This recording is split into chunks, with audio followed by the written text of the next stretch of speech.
감사합니다. 참 잘 오셨습니다. 주의 이름으로 사랑하고 축복합니다. 재앙 속에서도 평안하십시오.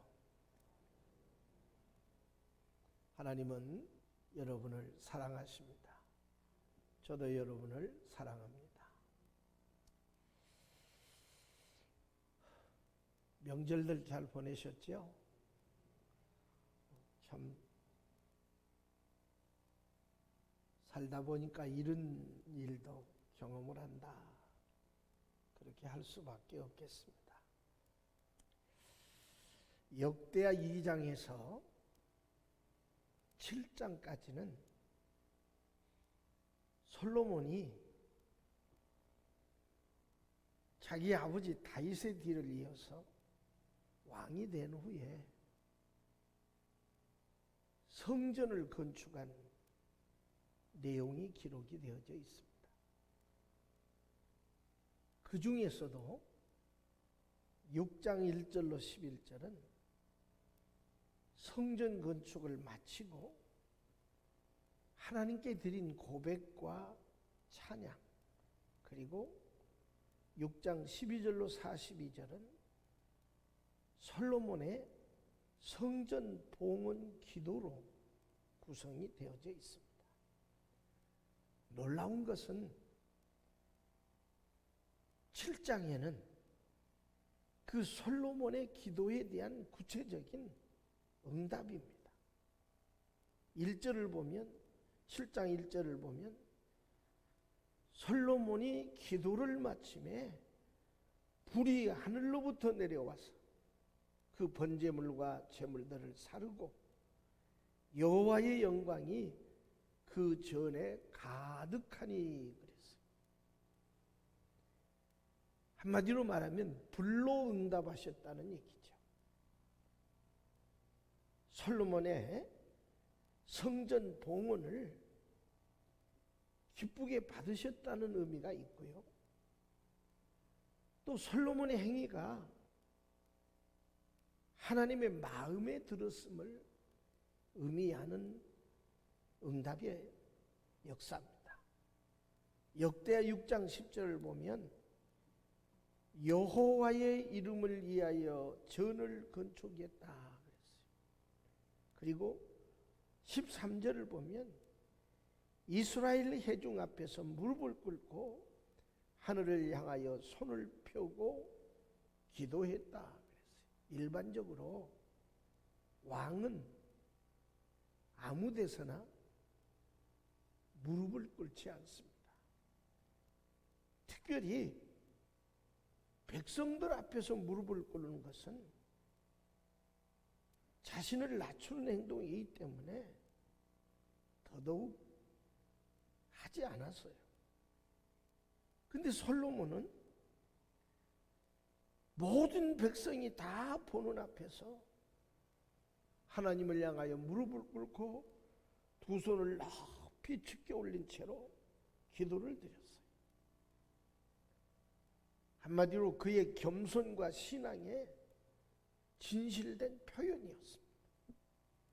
그뿐만이 아니라 역대하 7장 4절을 보면 솔로몬이 그날 4절 이하를 보면 그날 하나님께 드린 제물은 소가 2,200마리, 22,000마리, 그리고 양이 12만 마리였습니다. 한마디로 말하면 하나님을 위하여 성전을 건축했고 하나님을 기쁘시게 하기 위하여서 정성껏 제물을 드렸던 그 점이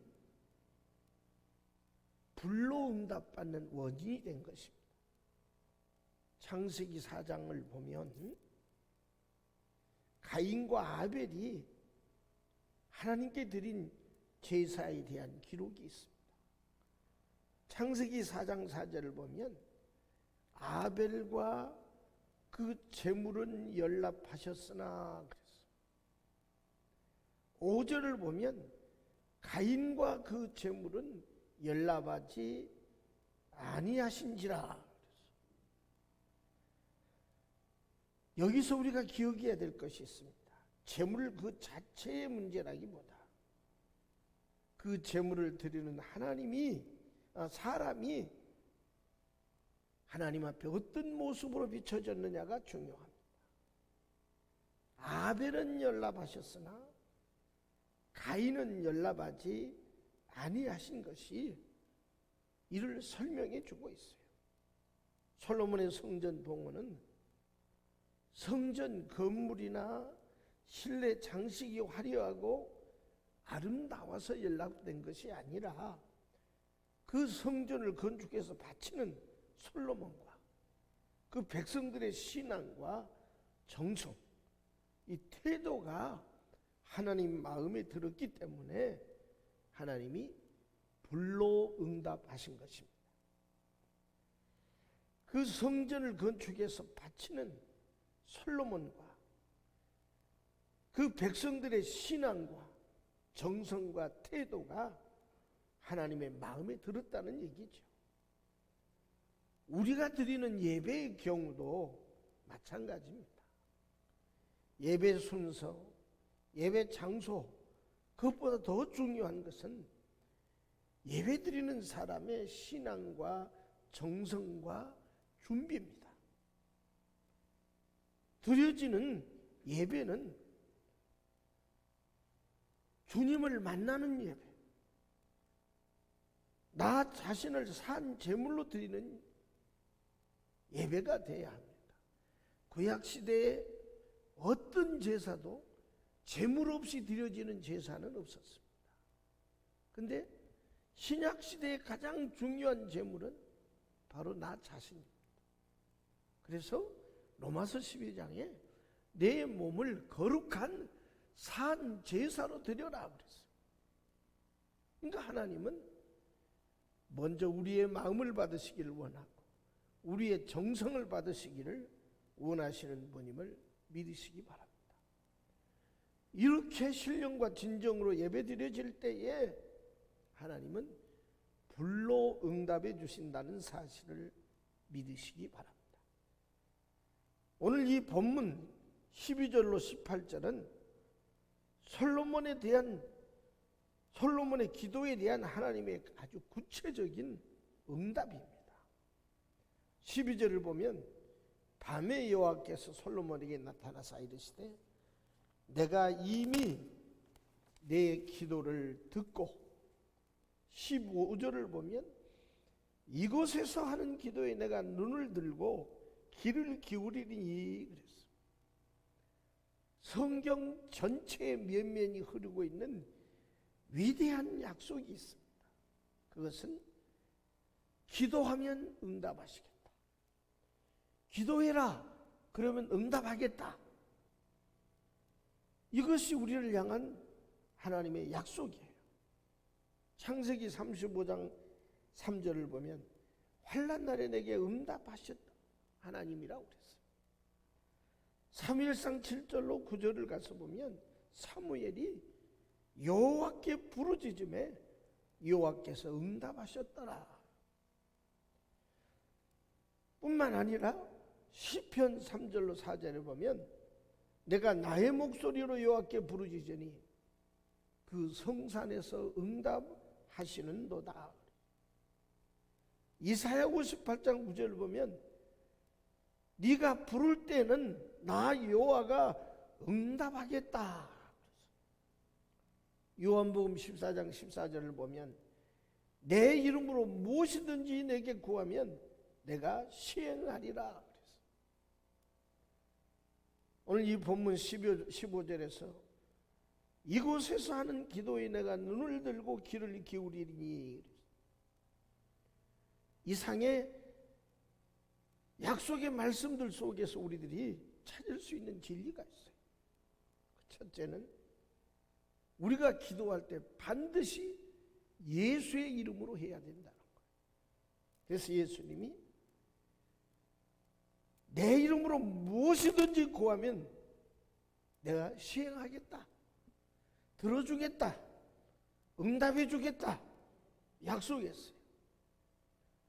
다른 사람의 이름으로 기도해서는 안 됩니다.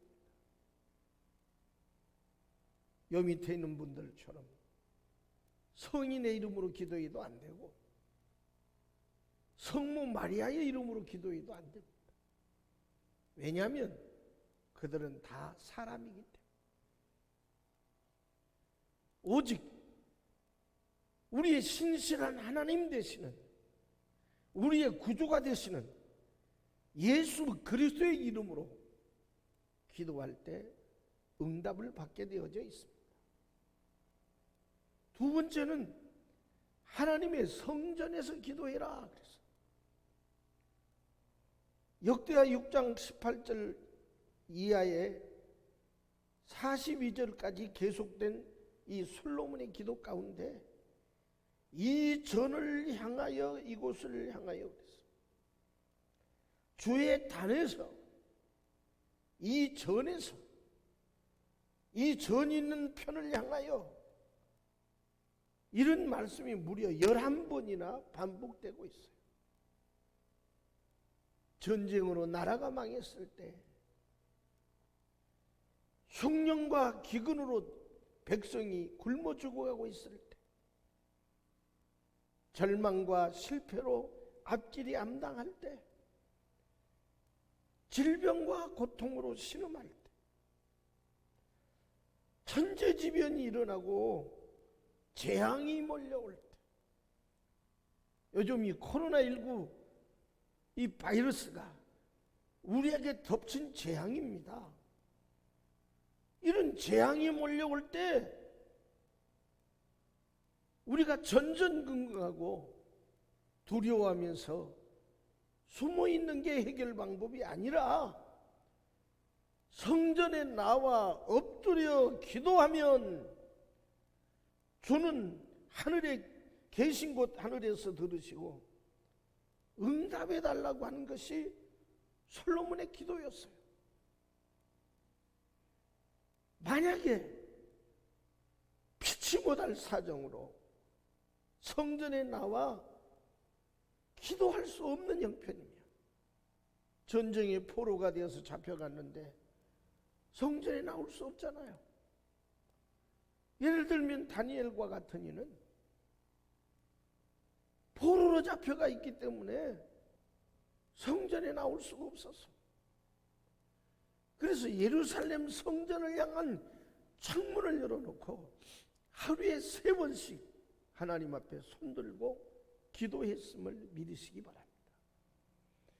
그러니까 피치 못해서 이렇게 병들어서 움직일 수 없을 때, 이런 때는 나올 수 없잖아요.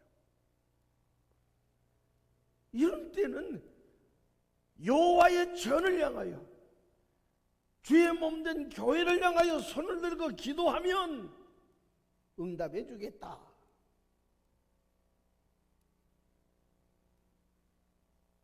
그런데 오늘 본문 15절에 보면 이곳에서 하는 기도에 내가 눈을 들고 귀를 기울이리. 솔로몬의 이 기도를 듣고 하나님이 이 성전에 나와서 하는 기도에 내가 눈을 들고 귀를 기울이겠다 그랬어. 16절에 보면 이는 내가 이미 이 전을 택하고 거룩하게 하여 내 이름으로 여기 영영이 있게 하였음이라. 내 눈과 내 마음이 항상 여기 있으리라. 왜 성전에서 기도해야 하는가를 여기서 분명히 밝혀주고 있습니다. 마가복음 11장 17절에 보면 주님은 내 집은 만민이 기도하는 집이다 그랬어요. 성전은 하나님께 예배하는 것이고 하나님께 기도하는 것임을 믿으시면 아멘 하시기 바랍니다. 그래서 성전 이곳저곳마다에서 성도들의 기도 소리가 터져 나와야 해요. 하나님은 성전에서 드리는 기도에 응답해 주시겠다고 약속하고 있어요. 나라가 이급 존망에 이기에 놓여 있을 때, 유다 왕 히스기야는 하나님의 성전에 올라가서 하나님 앞에 밤을 새워 부르짖어 기도했어요. 자기 스스로도 도무지 아수르 군대를 이길 수 없다고 생각을 했어. 소망이 없다고 생각했어. 그러나 성전에 나가서 기도하니 하나님이 응답해 주신 것을 믿으시기 바랍니다. 한나도 그랬습니다. 다니엘도 그랬습니다. 불순종한 요나가 하나님의 말씀을 거역하고 다시스로 가다가 풍랑을 만나서 결국은 바다에 던져졌어. 고기배 속에 들어가서 요나가 기도하기를, 내가 여호와의 목전에서 쫓겨났을지라도 내가 여호와의 전을 바라보나이다.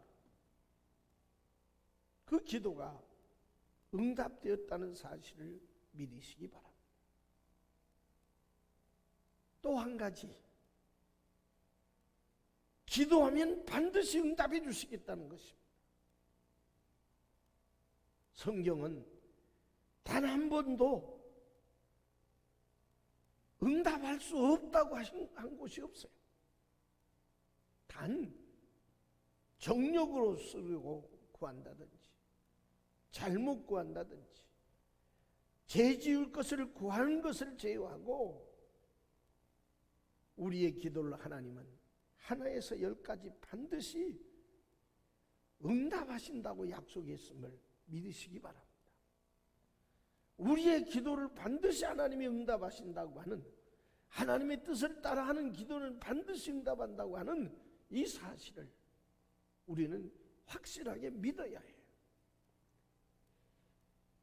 추석날 내 조카 내외가 왔습니다.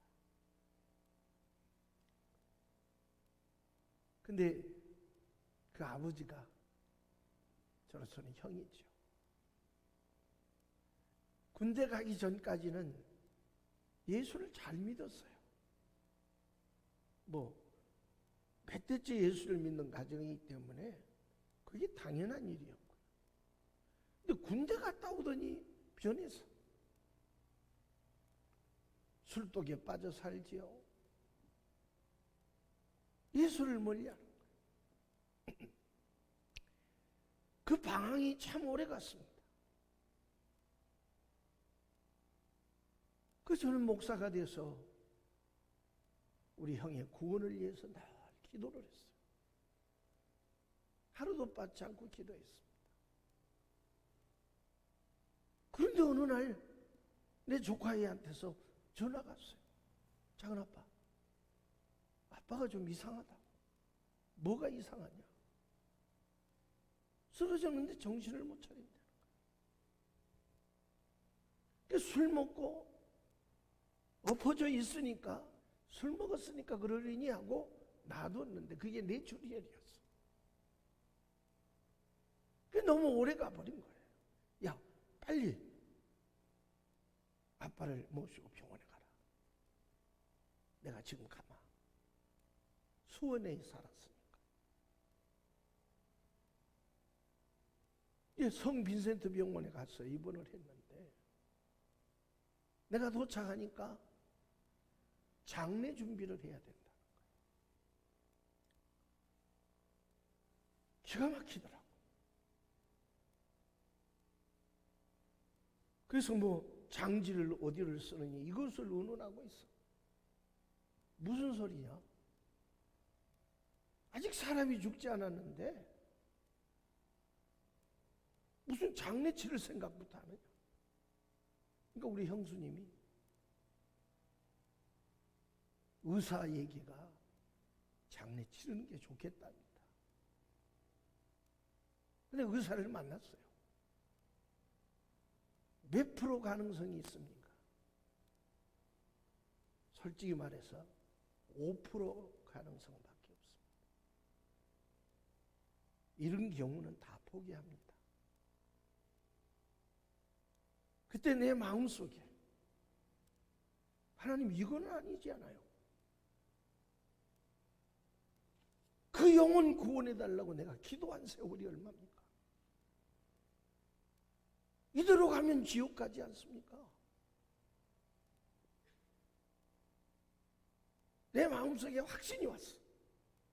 기도하면 응답해 주시겠다는 하나님의 그 약속이 내 마음에 꽉 와서 박혀. 의사에게 수술하다 죽어도 좋으니까 수술합시다. 우리 형수님이나 그 뭐 다들 아이 쓸데없는 짓 하느냐고 내가 우겼어요.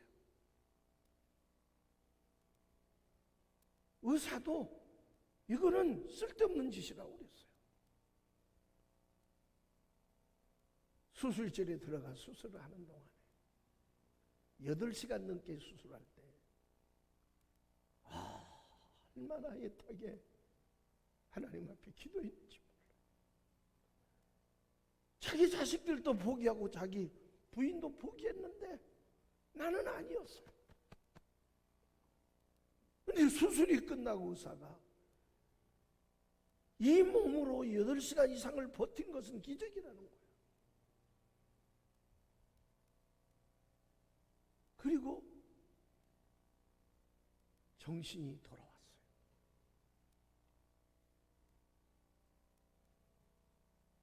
그리고 내가 형님, 우리 가족은 반드시 천국 가야 됩니다. 예수 떠나 살던 세월 회개하고 이제 하나님께 돌아와야 합니다. 그 후로 갔습니다. 내 손을 잡더니 동생 내가 요나서를 하루에 2번, 3번 읽어. 그게 무슨 소리입니까? 지난날의 모든 하나님을 떠나던 살던 삶을 회개했다는 얘기 아닙니까? 그리고 거의 1년 가까이를 그렇게 정말 회개하면서 하나님 앞에 기도하다가 하나님 앞에 갔어요. 지금 생각해도 의사의 말대로 그 가족의 말대로 수술을 안 했으면 천국까지 못했을 거 아니에요. 그리고는 장례를 치르고 그 산소 앞에서 내가 우리 조카 아이들 이름을 하나씩 세 이름을 불렀어.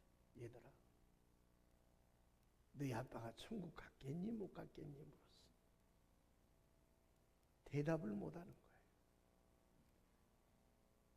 어제도 와서 그때 장아빠가 물었던 그 말이 생생한데 차마 대답을 할 수가 없더라는 거예요. 아빠가 살아온 삶이 있는데 어떻게 천국 갔겠냐는 생각이 드니까 그렇다고 지옥 갔다 할 수도 없어서 대답을 못하고 있었노라. 그때 내가 그랬어요. 얘들아, 십자가의 우편 강도를 생각해봐라. 한평생 하나님을 거역하고 살았지만 마지막 순간에 회개하고 돌아오니 오늘 네가 나와 함께 낙원에 있으리라고 주님이 말씀했느니라. 내 아빠는 회개하고 예수를 구주로 영접했습니다. 공로는 없지만 예수 공로로 구원함을 받았다. 내가 이런 이야기를 눈물로 내 조카 아이들에게 해준 적이 있습니다. 사랑하는 여러분, 의사도 포기하고 다 포기했어. 내게는 확신이 있었어. 하나님 뜻대로 구하는 기도는 반드시 응답해 주신다는. 우리는 주의 성전을 찾아 나왔어. 하나님 앞에 부르짖어 기도해야 돼요. 14절에도 보면 내 이름으로 일컫는 내 백성이 그 악한 길에서 떠나 스스로 겸비하고 기도하여 내 얼굴을 구하면 내가 하늘에서 듣고 그 죄를 사하고 그 땅을 고쳐주겠다. 그 땅을 고쳐주겠다.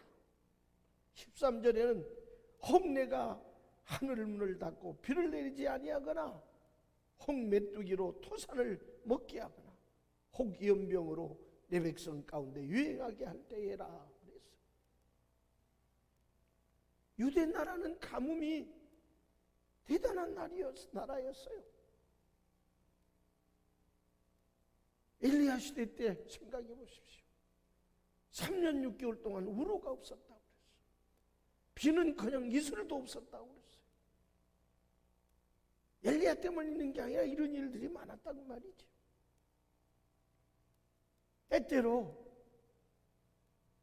황충이 때가 몰려와서 푸른 빛이 나는 모든 식물은 모조리 다 갉아먹어버리는 그런 일이 있었어. 전염병이 도는 재앙이 올 때도 있었어.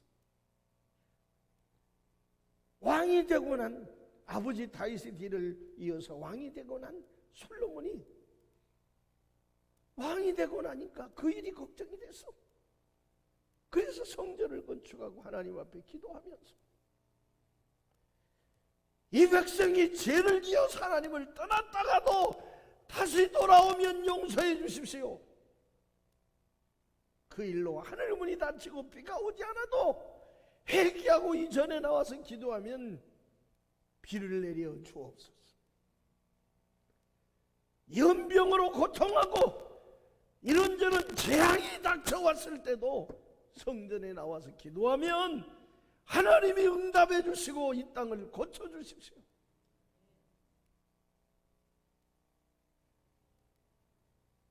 오늘 우리가 지금 유례없는 재앙을 당하고 있습니다.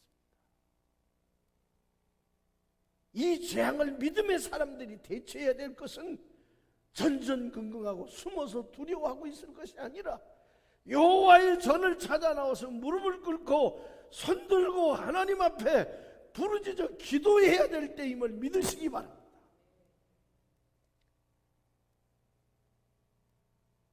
모든 죄악을 회개하고 돌아와서 기도하면 하나님은 계신 곳 하늘에서 우리의 기도를 응답해 주심하고 약속했습니다. 하나님의 응답입니다. 이곳에서 하는 기도에 내가 눈을 들고 귀를 기울여 듣겠다 말씀했습니다. 내 이름으로 여기 항상 있게 하고 내 눈과 내 마음을 여기에 두겠다.